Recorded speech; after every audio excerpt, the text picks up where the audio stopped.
How is Dignitas going to respond? There is still a lot available. The hover that we're seeing him sit on for so long here, that's another mid laner that's rose to power here with this focus on scaling, focus on later games. Azir, Corki, and Victor are all very desirable. And with the Corki band away, Azir is here to play. Yep, Azir taken here by Dignitas. I want to see what Abbeddage does in response. He's done 2 Ahri games so far. Has had a bit of a rough laning phase so far on the Ahri, but then actually has found a lot of really good charms in the mid to late game. So he's someone who has not quite been playing the scaling mid lane game. Ahri is still high presence around the world, of course, but he's not defaulting into Victor, Corki, Azir that some people are.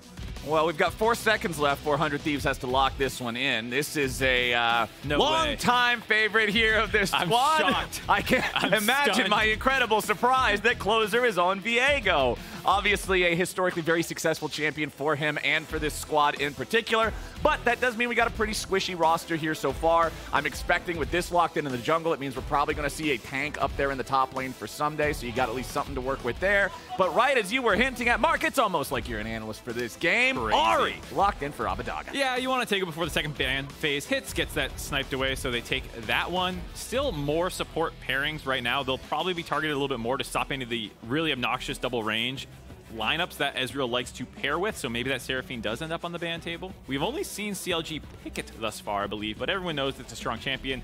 Lulu as well, things like that. So 100 Thieves have their jungle, AD carry, mid lane, and the only mismatch is topside Gamsu. Instead of an AD carry, they're grabbing the Sejuani. Yeah. I mean, Sejuani, I was just talking about needing a tank in the modern day version of League of Legends. Feels good to have a big meatball there in the front line. You don't get much spicier of a meatball than Sejuani. Very, very good at just being able to tank up everything. Also with the Ignite teleport build that's viable in the top lane these days, a little bit more of a duelist. I have thoughts on that build, on the Ignite over the Flash. You gonna flame it? We'll see what happens in the game. I'll wait to be correct before I play. If he starts getting solo kills with Ignite, I'll be like, see, I love this. Be like, wow, incredible tech. Yeah. If he doesn't get any kills with the Ignite, I'll be like, well, you know, Flash and Engage just really allows you to jump on someone. Yeah, exactly. We gotta wait and see what works and then say that you knew it the entire time. Exactly. Gwen, Kai'Sa, Gnar banned away. So the Kai'Sa banned out. Will they hit the marksman pool again now, knowing that 5, well, technically 4, because Corki is in the class, but he plays a different lane. 4 marksman bans in Phase 1. Now another marksman ban here in Phase 2. Do they want to knock Neo even further down the tier? It's really interesting. I thought Dig might target supports that pair well with the Ezreal, given that they hadn't taken any of their bot lane yet, but I think they're scared of getting really pinched in the bot lane with support bans. So instead they get rid of you know, some of the things that might give Gamsu some trouble in the top lane with the Gwen and Gnar. They still need to take their entire bot lane. They will get counter pick on whatever 100 Thieves picks, probably for the support position. Yeah.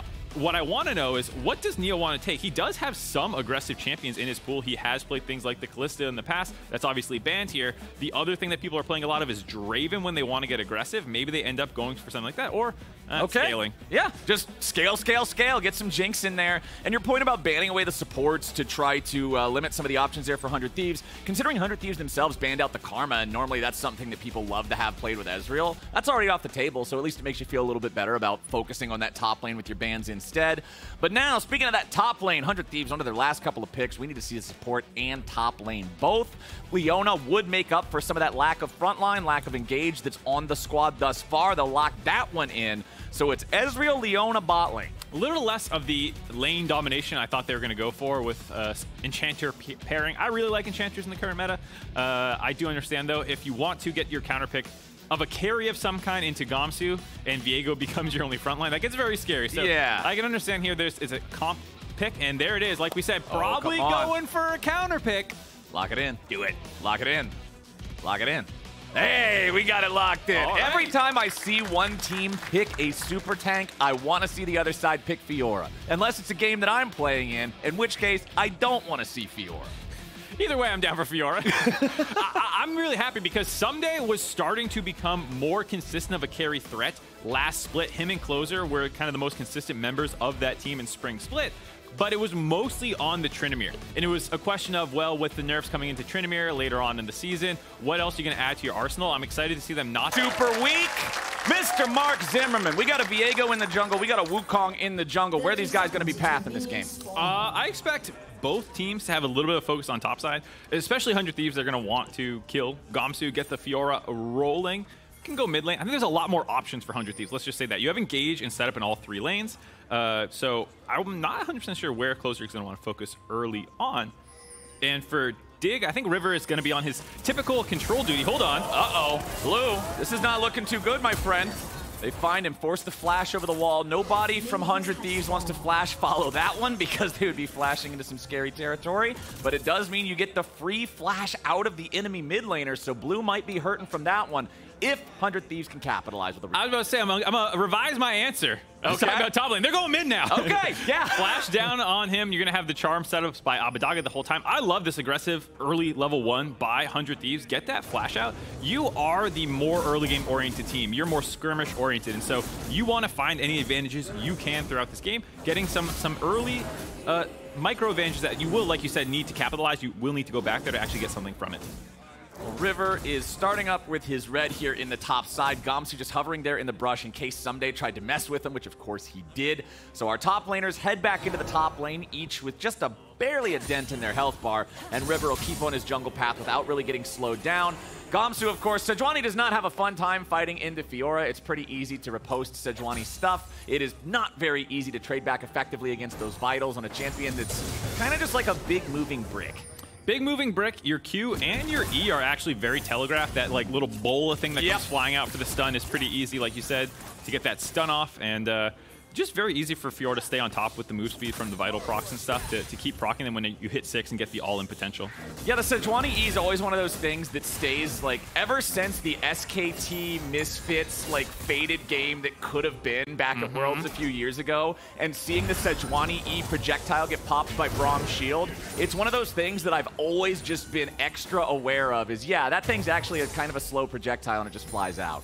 But here in mid lane, we did see an attempt at making something happen. Doesn't turn into a whole lot. Both of our junglers going to head back into their jungles, pathing opposite sides. They both started at their reds, so it'll be Closer on the top half of the map, River on the bottom. River's one of those guys, man, it was the Jarvan last split that we got to see a lot of success on. And then outside of Jarvan, there was not a lot else. A lot of people have misunderstood that because you are right, but a lot of people have taken that as he can only play Jarvan. Whereas I think the issue was Dig needed him on Jarvan, a really telegraphed early game champion to get leads, but also be the primary engage tool. River historically has not been like a one-trick pony Jarvan player. If you remember even back to MSI, he had a ton of great games on Rumble. He has a versatile champion pool, and it was just more that the team needed him to fill this role. And anytime he wasn't in that role, the team struggled more. And so I'm hoping in summer that we'll get to see him branch out and show I can actually carry a little bit more because the Dig game plan was so one-dimensional last split. Yeah, I mean, hey, you've got a Sejuani sitting here in the top lane. You know you don't have to be the initiator slash frontline extraordinaire because you've got a backup guy. So River picking up this bottom side Scuttle Crab here shouldn't really have any problem securing that one. You can see Closer in the enemy jungle. Not really a whole lot more for him to do here as he'll go ahead and take his reset, get his first buy of the game. Both of our junglers sitting on 3 charges left there on the knife, so keeping everything at around the same pace. Down here in bottom lane, though, you can see Biofrost just hanging out in the brush. Do they want to try to do anything here? Nah, not really. No, bot lane will be the most boring lane of the game, I'd have to say, if I was going to predict. Just 2 long-range marksmen and tanky supports. You don't think we're going to get a... And it's like, if Leona goes in, she loses. Yeah. But she just sits back. She doesn't do anything. So you don't do anything. That's the easy understanding of it. It's win if you hard. do nothing, lose if you do something. Which choice do you make? Game theory. Yeah, exactly. Do nothing. Sometimes the winning move is not to play. Unfortunately, but hey, they have the wave shoved up down here bottom lane. 100 Thieves doing something now. Huhi goes in, but just as Mark says, if you do something, you lose. Huhi losing about half HP on that one. Yeah, that was a perfect timing, Huhi. I appreciate the science lecture help. He's helping you with a demonstration to the class. He landed the E onto the actual carry. He got the stun off on him, and then he's like, great, time to walk out. And Braum's like, nah. Sorry, bud. No. You're going to sit here and get pelted for a while. And they don't have enough damage to kill him, but, you know, obviously won that trade back on their side as the wave comes back into Dignitas. Meanwhile, back up here in the top lane, Gamsu and Ssumday trading back and forth. Gamsu having that grasp to help him have a bit more of an easy trading pattern against the Fiora because it's going to be rough, so you might as well make it so you can at least try to stay alive up there. Of course, it's not up to Gamsu to try to win this lane, just survive against the Fiora, farm up, be useful in the team fights. River going to find Huhi there as Huhi goes for the flash, engage, and it's first blood over to Closer. Excellent pincer attack by 100 Thieves there, coming from all angles. And while River was there to kind of cover blue while he pushed that wave in, just more people brought by 100 Thieves. And the no flash, perfectly timed. I don't think it was up when they started that play. I think that was actually just immaculate timing by 100 Thieves, knowing we have to go now or we're not going to get it. And they were willing to commit their flashes. You're going to see them come in from up over on this side here. They try to cut that play off, but they just ignore him and power through. Both people coming in from both sides get that pincer. Nowhere for him to go. I believe the flash was still down. And yeah, I just really like the commitment. I think sometimes people are too shy to use their flashes. Like, we can probably kill him without it. It's like, well, you definitely kill him with them, so just blow them. Yeah, all 3 flashes used. The kill is secured. They get it in that window. Feels really good for the side of 100 Thieves. Now, they don't have a huge advantage from it. It didn't lead to anything else. Like, they have not been building up farm leads too hugely anywhere. Obviously, you have a bit of a lead up there in top side, but it's sort of counteracted by the lead that their opponents have in bottom. The gold lead itself is just the difference of that first blood, really. But now let's see what we got going on here as Closer heads towards his own red buff. Okay. Ooh, nice sweeper. Yeah, he sees River waiting there for him. That red shadow's more than enough sometimes. No early Drakes. I remember when I casted on Friday, both of the first couple of games had pre-6-minute #1 Drakes. We're not seeing that this time around. Wukong and Viego not opting to try to go for that early on. Instead, we're seeing them hover around those lanes, seeing them try to make some moves. Ssumday with an easy riposte. This is what I'm talking about. Life is difficult for the Sejuani. Yeah, nice riposte there by Ssumday. Gets the stun, gets the vital proc, wins that trade, and should be able to use that pressure to, yeah, they're going in together to try and control this red buff, and it's going to be very hard for River, not 6, to actually defend this. Probably going to have to sack this one, unless he can get 6 off this, and then they turn. Well, Abbedage also hovering this here. Blue is stuck underneath this turret, farming up. It's priority for 100 Thieves. It's level advantage for 100 Thieves, now being answered by River, who is level 6. That's a play for 100 Thieves. They recognize they have the lead here, and they get the red for it. And this is what their comp wants to be doing. We're talking about how they have a little bit more control and agency through their lane setups in all these lanes to go and make plays like that. Yep. It's a nice little advantage for Closer. They're going to need to keep this pace up, though, and actually start converting into some of those global objectives like you're talking about, like Dragon's turrets. All right, River's found Closer. Spinning and winning. Oh, baby, the damage is more than enough. Closer just disappears, and Dignitas answers back. 1-to-1 game. Abbedage finding a bit more damage onto blue as Biofrost jumps in, wants to at least get the ultimate out of the 100 Thieves mid laner, and they'll do just that. Nice ult for ult, though. I think you're pretty happy to trade that on Biofrost to cut off the aggressive opportunities by Abbedage, forcing that flash out early. And should be safe. They have control of the top side of the river after those 2 kills. They're going to grab that Rift Herald. Nice thing for Dignitas to grab, given the fact that they should be weaker on the top half of the map. Finding those kills allows them to take this objective away, so 100 Thieves can't grab it and use it to snowball the Fiora. Exactly. Not being able to crash that Rift Herald into the turret, get the 2 free plates, plus you would expect them to be able to get a little bit more than that with proper wave management and whatnot. But with it denied, there's no chance for anything. Even farm between our junglers here, as well as they are the only 2 players on either side to have the kills. I like that. It means both of our junglers are getting involved. Jungler bias strikes again in the LCS. There's a disproportionate amount of us here on the crew that are junglers. Something about being a jungler and wanting to talk about the game. I don't know what it is. Yeah, just something lines up there. We're going to ignore that. One of these days we'll the wave clear Sejuani. Don't worry about wave clear Sejuani. All right, let's check back in at how things are looking here. You can see there's some nice little stats on the side of your screen. Biofrost Braum game is pretty good. 30 and 13. That's like, what, like 70% win rate or something? Not doing math. 30 and 13. Hold on, 30 out of 43. I'm Googling this right now. You do it on your phone. He's got a 5 KDA. I'll say that's a thick Braum stat in that he's also at 199 wins, I believe. He's 1 win away from career 200 wins for Biofrost here. 69.7%. I was 0.3 off. Disappointed in you. I was that close. I'm actually really proud of myself for that. Anyway, that's some really nice stats for him. Nearly a 5 KDA on the champion as well. So clearly picking this works well for this team and the many teams he's been on in the past when it happens. But the game as it stands is still very close. Still no Drake taken by either team just about 10 minutes into the game. Still got 4 minutes left before those plates fall. And still around 2.5 minutes for River to decide where he wants to use this hero. So to defend 100 Thieves and the lack of dragon stacking here a little bit, you have, like we were talking about, that split push win con. And so in some sense, you don't ever think you're probably getting soul yourself. And if Dig is not advancing the game plan of soul stacking so the Fiora has to contest them, just leave it. Yeah, you just kind of ignore it. Yeah, you can grab it if you find a good window, but I think thus far, Closer has had more important things to do. The ganks on mid, the red buff contest, and those kinds of things. Yes, he did die as well, but I understand not tunneling on like, oh, dragon stacking. I feel like dragons early are really not that important for a lot of team comps, and especially a 4-1 like this one. It's the difference between, is it more important that we get this or just more important that they don't get it? And if they're not getting it, we don't need to take it. Yeah, so they're able to just leave that one sitting on the ground for now. You could see an attempt at a possible play here in the mid lane, but Blue, he had this happen to him once with Closer and Huhi both showing up. He's not going to get got like that again, so steps back underneath the turret. He'll be just fine.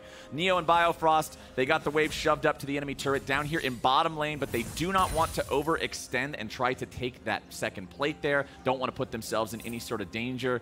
And that's what I feel like with the very slow pace of the early games in this durability patch, with the low number of kills. Everybody's just like, you know, there's no reason to risk it. Just scale. We're Jinx. We're scaling, bro. Scale up. Jinx is here.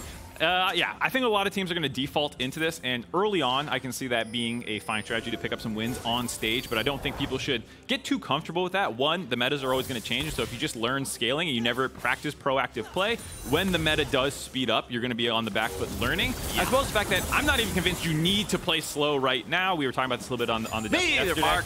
You can go still make plays happen. So, with this draft, Dig is just looking to stem this gold lead. If it stays at 1K for the next 10 minutes, like, you're feeling good as Dignitas because you should become stronger for these 5v5s.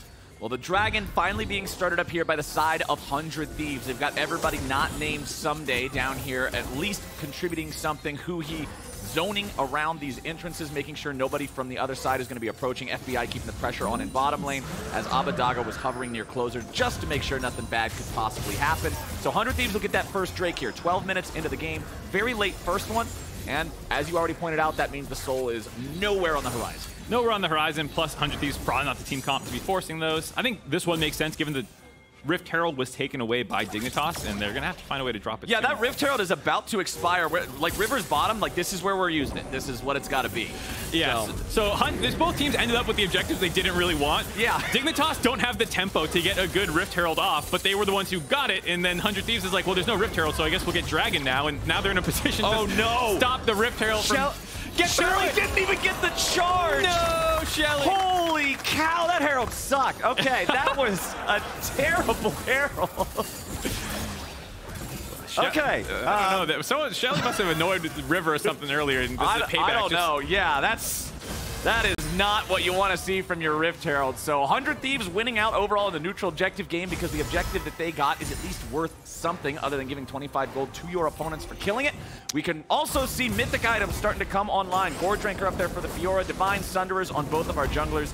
Frozen Heart for Gamsu, so obviously not a mythic item in itself, but it is a full completion. Of course, the armor's not going to save you against the Fiora true damage, but at least everything else, you're up against a Viego, you're up against an Ezreal, it's going to be pelting you with Qs. Plus, the extra mana allows him to stay in the lane longer and before having to go back. All right, so now we might hit on that Ignite that I was talking about a little bit during Champ Select. Okay. I understand there's some matchups where the Ignite is not about you winning it, but it's about making surviving easier. So if you're taking heavy trading with the Fiora, the Ignite will push your trades to be a little bit more powerful, and you're not really looking for the all-in, whereas maybe there's some other matchups where Sejuani can.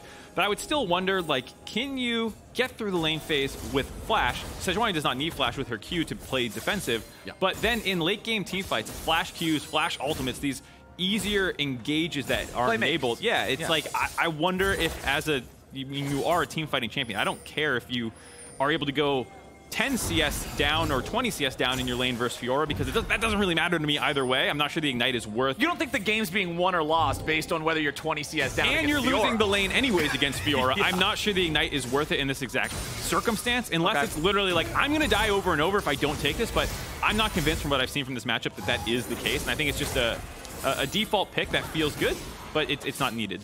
Well, FTX total gold on the left side of your screen here. Ssumday in the top half, River and Gamsu down there right above the supports. So Dignitas obviously still a little bit behind in gold, but as you already said earlier, 1,000 gold lead doesn't feel too bad when you have Jinx and Azir and you have this scaling draft, and it's down below 1,000 now again. 15 minutes in, second Herald is alive, Closer's going after this one, and Mark, I sincerely hope 100 Thieves will find more success with this objective than their opponents did. I have a little bit more faith in them with the advantages that their top side of the map has. You can probably use Fiora's shove to just run up that lane and drop it.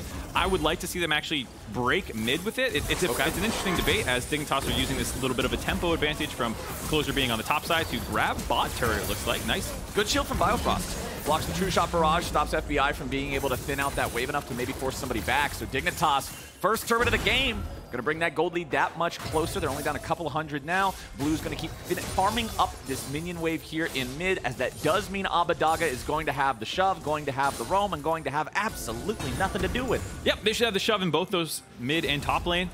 I was going to say, I wonder if it's more important to break mid lane for map control or to drop it topside and get more gold on Fiora gold. It's an interesting debate. I'm going to see where 100 Thieves wants to drop this one, because right now this is probably the most important 5 to 10 minute window from them where you need to start actually exploding this gold lead from here. If you go into 25 minutes up 1K, 1.5K, that's not probably enough for your team comp to actually win these team fights. Unless you just have super clean engages. There is always the one-shot insta-kill potential if, you know, Ahri charm lands, Leona gets a sick engage. You're always going to be in the team fights, but in straight front-to-back situations, Dig will have that lead. I mean, we're talking about team fights, but we also got to remember the Fiora win condition, talking about that split push. Like, you know, Ssumday gets to the point where he's 4 or 5 item Fiora. There's not really somebody on Dignitas that can answer that unless River is somehow a 6. Even then, dude. Yeah, even then, question mark. I mean, if he reposts your ulti, you're just kind of like, all right, see you, dude. Yeah. But I do want to see what Ssumday is able to do on this pick, because the CS lead is starting to take off a little bit further. He'll be at around almost plus 30 by the time he gets done farming up the last of that minion wave there. Gamsu is rotating down towards the mid lane here, as Dignitas has plenty of players hovering around. So I think Dig might be looking to make some sort of a fight happen, but they've got to be aware of what Ssumday can do in response. Closer also in the top side. Looks like they're willing to potentially commit that Rift Herald here. Yes, they are. And this could be 2 turrets if nobody from Dig is able to respond. Yeah, Dig's grabbing the dragon. Gamsu pops over the wall, goes whoops, Q's right back over the other side. There's going to be 2 Shelly charges off at least from this. Sejuani doesn't stop the second charge. No way. So we'll see if they can actually grab the second turret. It looks like on the minimap you can see the rest of Dignitas trying to move up through mid lane, get that control, and then get up to Gamsu. You can see River making his way up there, and there's Bio. Biofrost gets here to defend, but the charge completes before they can stop it. That's what you're looking for. 2/3 of the HP of that turret instantly gone. So next time Ssumday has the opportunity, that turret will be in his sights. Dignitas finally finds their way back into the top half of the jungle. 100 Thieves will not secure the tier 2, but they do end up trading away the Drakes for that bit of a gold lead, and I think that's a trade they're always willing to take. FBI with a flash away to avoid the ulti knock up there from River. It was this close, Mark. Yeah, if he got knocked up there, I'm pretty sure he's a donezo, so nice reaction by him. River committed the flash during the stealth to get as far into the lane as he could.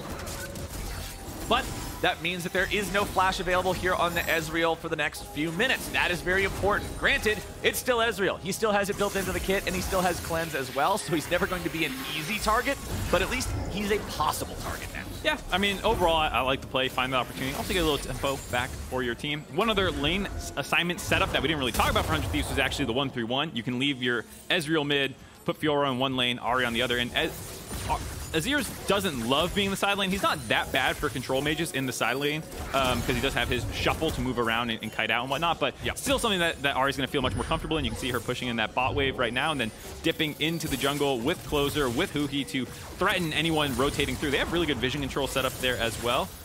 Clearing this out to put pressure on Neo and Blue, where they can potentially rotate around that bot side of the map. All right, Mark, it's almost 20 minutes into the game, and we got 2 damn kills on the scoreboard. So now I gotta ask, when are we gonna see bodies hit the floor? There's a possibility you don't. That's a horrible answer. That is not the answer I want. I'm going to give you the worst case scenario. Okay, worst case scenario. 100 Thieves do a great job with vision control. They do an immaculate job with map control. You know, they're splitting the map. Dig don't ever find an opportunity to group up. They can't engage. 100 Thieves get Baron control. They actually just get the Baron for free while Fiora's splitting. There's a world where 100 Thieves can just like rear naked choke slowly, go to sleep, go to sleep to Dignitas and just drop them. But that's not gonna happen. No, give me a boxing match instead. Huhi goes in, popping the stopwatch as Dig is ready to fire back. Neo wants to get away, but Ssumday denies it. Huhi's gonna be traded back 1-for-1 there. River getting the kill credit on that, but now another kill piles in for 100 Thieves. Double kill over to Ssumday. Gamsu's gonna get one back onto Abbedage, but River is washed away. Gamsu tries to escape, but FBI's still got a whole clip ready to go. Biofrost wants to survive a little longer. He's got the stopwatch, but Closer's got him all counted out. I love it. 100 Thieves looking for the aggressive angle to close this game out. Nice engage by Huhi. Gives his body up to find that one off the tail end of that fight as well. 100 Thieves going to be able to grab a couple turrets. Looks like Closer might finish that one off. And We'll see. Gamsu jumps in on FBI, but then he's like, oh, wait, dude, I'm Sejuani. Whoops, bad idea. Anyways, Ssumday going to finish off that mid lane turret. So nice team fight there, grabbing a bunch of kills and kind of blowing up that gold lead. Like I was saying, this is the opportunity you want to be exploding that. Now up to 3,500 gold, FTX gold advantage, 400 Thieves. 3.7K off the back of this fight. You can see one more time how it went down as Dignitas were falling back out of the river, but it was Huhi starting it off. Really like the flash E getting on top of Neo and forcing out the early cleanse there and just kind of splitting the fight where no one is protecting Neo as this TP comes in. So it's the easiest kill of Ssumday's life. Oh, yeah. Instantly obliterates him and just blows up those battle lines. So by the time Gamsu gets in there, you see this ball comp right here. Like, this is a situation where if Jinx is free hitting, that fight can look a lot different. So the fact that Huhi found that great engage, his Zenith Blade carrying him through the front line was what won the fight for them. Nice follow-up by Abeddage as well, not playing scared. And then the entire team having just the opportunity to continue chasing down. When you have so many threats on your team, one person can kind of give their body up. Because if Abeddage dies for Neo, you still have 3 more carries, whereas it's a bunch of meatballs for Dignitas' side. Yeah, Neo getting out of it that fast. Both Sums down, Ssumday right behind you. It's a nightmare situation for the AD carry, and you can see what that nightmare looks like by the numbers here on the chart. 3,111, most damage done in the team fight by a significant margin there for Ssumday's Fiora. Yeah, Braum doing more damage than your Jinx is not the ideal situation for Dignitas there. No, I would not be happy with that situation myself. We got 15 seconds till our third Drake of the game is on the board. 1-1 in that count so far, so not really super imperative for either team to get this. 100 Thieves going to have Abeddage there in top, finishing off that tier 2 turret that we saw lose most of his HP with the second Rift Herald earlier. The rest of 100 Thieves hanging around here, seeing if maybe they can poke at these guys. We do have a teleport coming in, so behind. They might really want to challenge for this. They are going to scare Dignitas off. 100 Thieves are able to bring in the whole squad in time, but Dignitas are right back onto the objective. FBI taking a little bit of damage. Closers going in. 50-50. It's going to be slain by Biofrost of all people.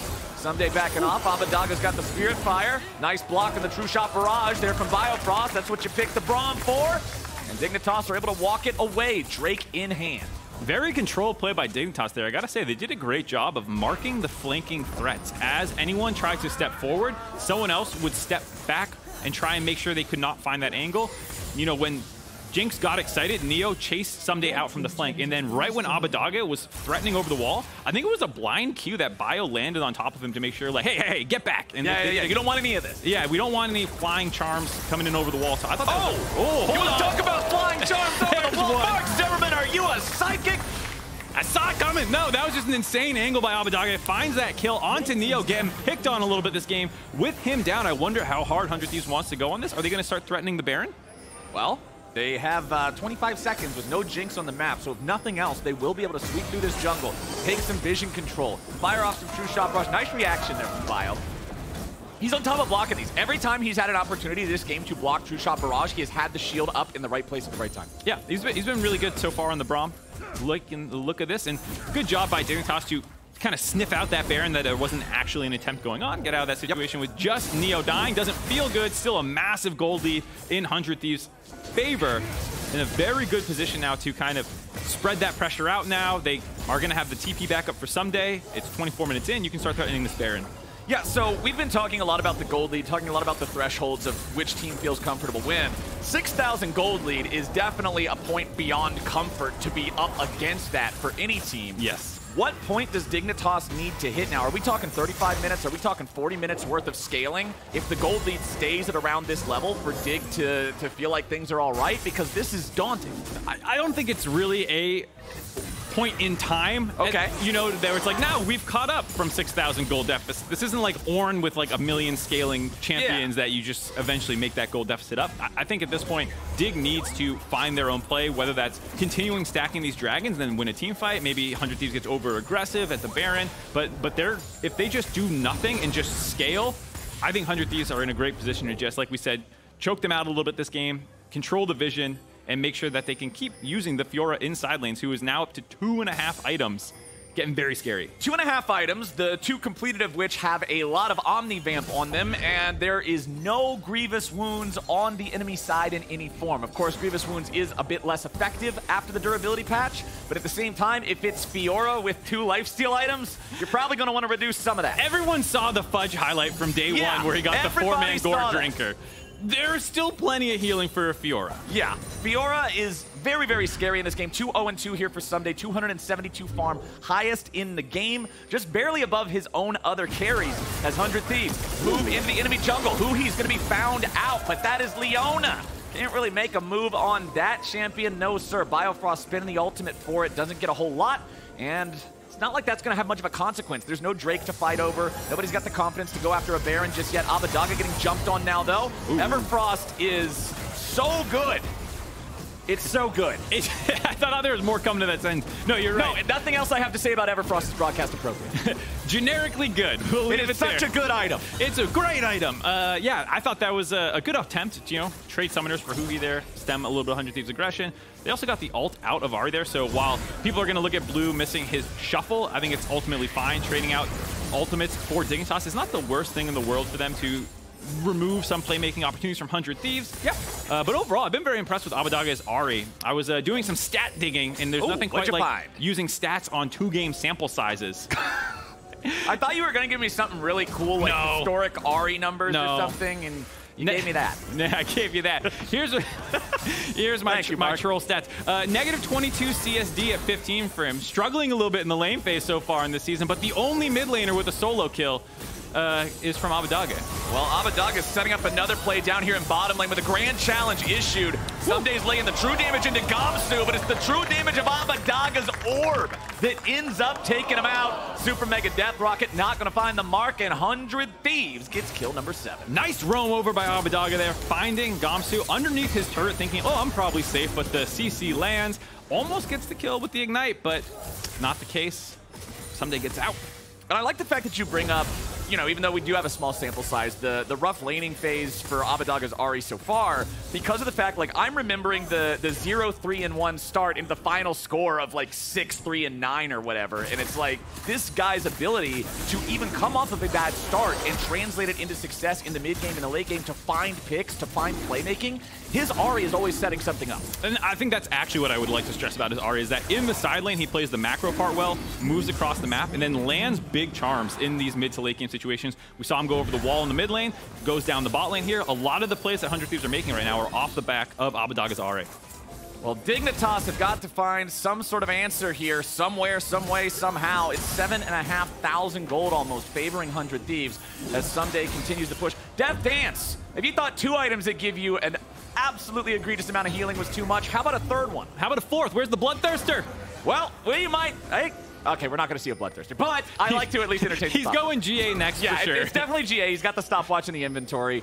But Dignitas, they got to find something, man. I mean, they don't have that dragon stacking anymore. It's 2-2 now, so it's not like Soul's coming online anytime soon. I don't know. I'm not...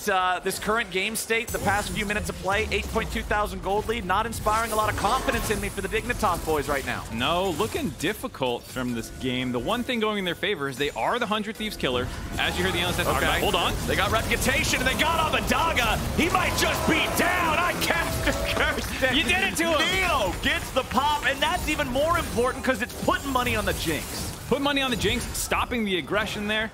And this is the big thing. If you mess up and engage against Dignitas' comp, so much peel and self-control. The only problem is during that time, Ssumday, uncontested in the bot lane, grabs the inner turret, working on the inhibitor turret now. Yeah, it always feels bad in a game of League of Legends when you feel like you finally caught him, you finally got some footing there for a moment, and then you look at bottom and the whole thing's collapsing. Whoops, it was a 4v5, and we're losing turrets.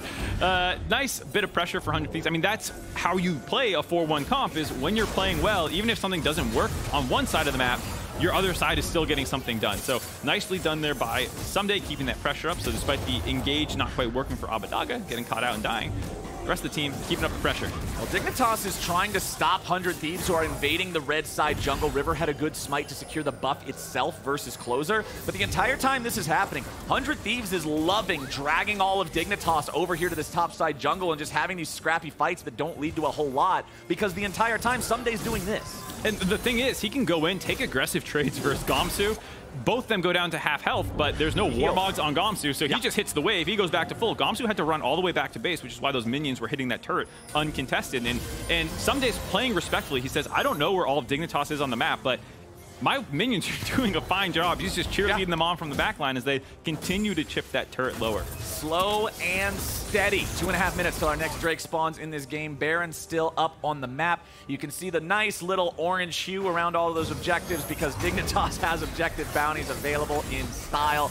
These guys have a lot of catching up to do in this game, Mark. 49,000 to 57,000. Like I was saying, though, they're the 100 Thieves killers, Captain Flowers. 4-0 against them on the year. Something will happen. Some cosmic miracle will break their way. They'll get all these objective bounties. Dignitas has plot armor. They have plot armor, exactly. This is an anime pro tag who, you know, is about to get some insane level up out of nowhere. Some absolute MacGuffin power up, you know, that just comes out of nowhere. Well, let's see what the writers have in store for us here on today's episode. As 100 Thieves are starting up the Baron, Dignitas has no vision inside the pit. Huhi's going to throw up some more wards, just buy some more time. Super Mega Death Rocket not finding much of anything except showing him that Baron is low. 100 Thieves back away, though. They don't want to risk anything. Yeah, playing very respectfully. I think they know flipping Baron is one of the few ways that Dignitas can get back in the game. They back off there and say, Ssumday's doing a great job on the bot side. Ssumday's just going to kill Gamsu. Oh, Ssumday! Oh, no! Ssumday! Okay, all right, all right. No need for alarm. No need for alarm. Just having a little fun with it there at the end. Yeah, Q onto the minion, going the wrong way on the lunge there, but gets the kill. And that's why you back off the Baron. You don't need to brute force it. Ssumday is making things happen down the bot side of the map, and now they're back onto the Baron. Now they're back on Baron because they know that Dignitas has to send another man back into the bottom lane to deal with Fiora. Biofrost going to get caught out there. Stun coming out from the Leona. Abbeddage tries to go forward, but 100 Thieves is a little bit split here. FBI trying to find enough damage.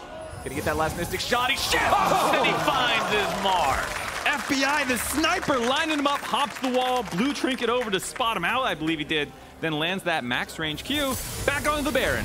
And the way that these kills are staggered. Gamsu's about to come back alive in 5 seconds, but now Jinx is dead for 30. It is impossible for Dignitas to ever fight with their full strength. River's hanging around. He's like, okay, we're going to go for a YOLO, see if maybe we can flip the Baron and steal it. 100 Thieves backing away again as Biofrost approaches with River. So still, 100 Thieves have not been able to secure the Baron, but across the map, the real story's being told. Yep, Ssumday just never left that bot lane, grabs the inhibitor. He grabbed a couple kills around the Baron as well. So the gold lead just continuing up 400 Thieves here. It's going to be even more difficult with super creeps in the bot lane. Super creeps in the bot lane. We've got the Drake spawning now, so 100 Thieves will likely take themselves to soul point with that one. Let's take another look at how this play went down. Abbeddage didn't hit the charm, but there was a bunch of shots being fired back and forth. And you can see like how Dignitas' comp could be very scary when they don't get on top of Neo. Just a couple auto attacks onto Abbeddage puts him down to almost dead, but thankfully FBI also hopped over the wall. It's going to land this first Q right here to put him into almost dead. Boop. And got vision. He's feeling it. Ooh, blind, actually. Yep. That was actually the Dignitas blue trinket that confused me. So blind Q over the wall, read the map movements, dialed into the Matrix, killed Neo. You ain't messing around with Agent FBI, Smith, man. This is the FBI. This is Agent Smith.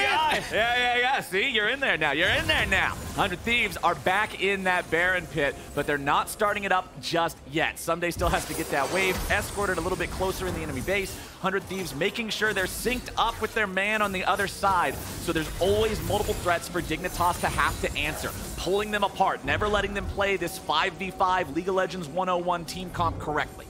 Yeah, I mean, this is textbook by 100 Thieves, and I think what a lot of fans wanted to see out of them as one of the teams with returning members, championship team from just last summer. You expect them to be playing at a higher mid to late game team level, even if there's still things in the patch they need to learn, know how exactly they want to team fight with new champions and whatnot.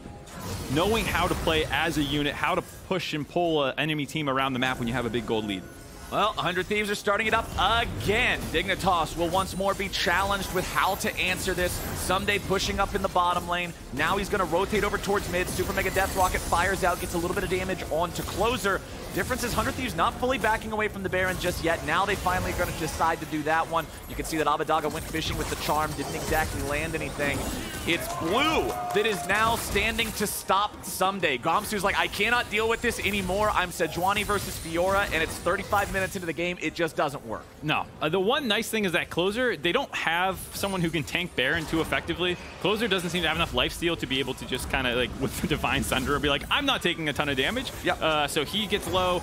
Obviously, Huhi has no way to get healed up, so when they do these stalled out Baron attempts, they don't have a frontliner who can then restart the Baron after getting chipped low. It's one of the things that's stopping 100 Thieves from getting Baron right now, but they've been getting plenty done on the rest of the map. The only question is, how are you going to blow open the game completely? How do you actually win from here? Can it just be the Ssumday split push, or are they actually going to get this Baron? And you're talking about Closer not having anybody to tank for him to be that front line there with the Baron. This is a much tankier Viego than the Viegos we've seen in the past with like Maw and Death Dance. This is Skarner build Viego. These are just movement speed tank items and a Divine Sunderer, so... Yes, he understands that I'm the front line kind of with this 4-man core that we have on the Baron, so going a little tankier, never really...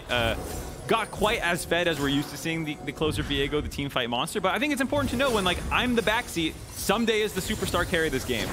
Yeah, I like seeing players make build adaptations, right? I don't want to see some cookie cutter build from Mobifier. I want to see what's right in the moment. And what's right in the moment is Closer grabbing a kill on Neo.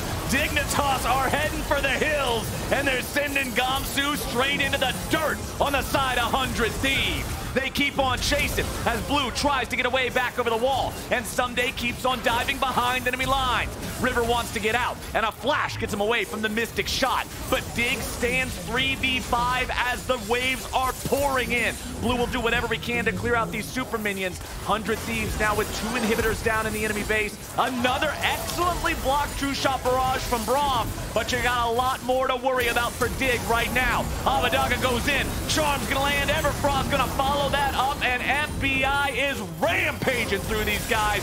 River tries to stay alive here on the front. He'll be burned down by Ssumday. Still no dead Thieves here in this Dignitas base. Blue trying to change that, but a 1v5 is not good odds. The plot armor breaks, and 100 Thieves take down Dignitas. First win over Dignitas for 100 Thieves here in 2022. Looking clean while they do it. They didn't need a Baron, Captain Flowers. They just kept pulling Dignitas apart. And Closer said, I hear you guys saying I'm not the carry. He immediately gets it done. 100 Thieves. We talked about at the beginning of this match, during the draft, who's going to get the other side to play their game better? 100 Thieves did a great job of never letting Dignitas have their big front-to-back team fight. I liked it a lot because it was an expert showcasing from level 1, going in knowing that we're going to have a lot of the advantages in the early game. They blow that flash onto Blue, and then they punish him again, and from there never really let up off that pressure.